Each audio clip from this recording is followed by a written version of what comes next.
She regaled Pete and me with every detail. Seems she really liked cooking on that camp stove. So she must have inherited some of Pete's cooking genes. She did a good job with those cheese scrambled eggs, Mimi said. They were better than mine. Jennifer grinned. That's because she's been watching Eduardo. He's the master. She glanced toward the familiar grill cook, who was busy turning pancakes and strips of bacon and sausage on the large grill. Well, tell Cassie she can come over to our place and make some cheesy eggs for Steve and me any time. Kelly pulled out a chair at the closest cafe table. If this is Monday, then she's out at tennis with Megan this morning. Yep, she's actually playing in a tournament this weekend. In between softball games, of course. This is getting heavy, so I'll catch up later. Jennifer turned toward the main part of the cafe. Mimi pulled up a chair across from Kelly. It's hard to believe Cassie's been here over a year. It's gone so fast. Last year in July, we were still helping Jaylene and other folks repair fire damage to the canyons. Mimi shook her head. Time really flies faster nowadays. I guess that's a sign I'm getting old. Kelly leaned back in the chair and smiled at her friend. Mother Mimi, who always took a motherly interest in everything Kelly and friends were doing. Well, if it makes you feel any better, Mimi, I think time is passing faster, too. And if I think it's my imagination, all I have to do is look at Cassie and see how much she's grown in a year. Hasn't she ever? I declare that girl must have shot up 3 or more inches. Why, she's as tall as I am. I remember Bert saying last year that Cassie would be going into a growth spurt. Judging by how much her appetite increased, she was eating more. Looks like Bert was right. Julie walked up then and placed Kelly's refilled coffee mug on the table in front of her. Here you go, Kelly. Thanks, Julie. By the way, how did your church group's canyon repair go this past weekend?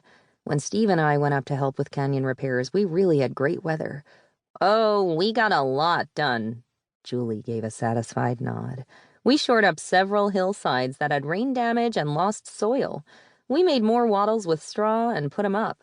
And we reforested several areas with tiny tree plantings. We were exhausted by the time we finished, but boy, oh boy, were we proud of the work we did.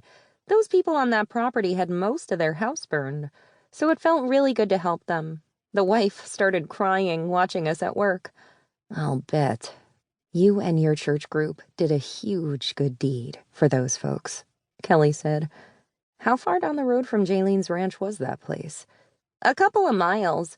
When we drove out of the canyon, we went up and over the hill toward Masonville, so we passed by Jaylene's ranch. It's looking a lot better, too.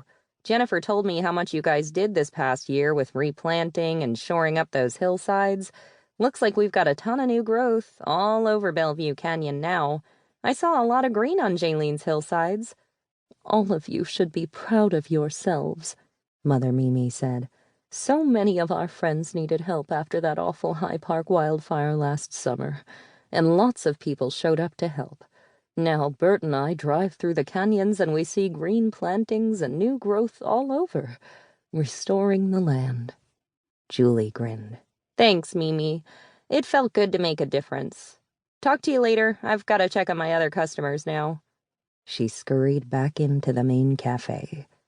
Seated in the back alcove, it was still surprisingly quiet for a summer morning, Kelly noticed. The breakfast rush must have come and gone. After all, golfers and tennis players like to be out early so they can avoid the heat of the midsummer sun.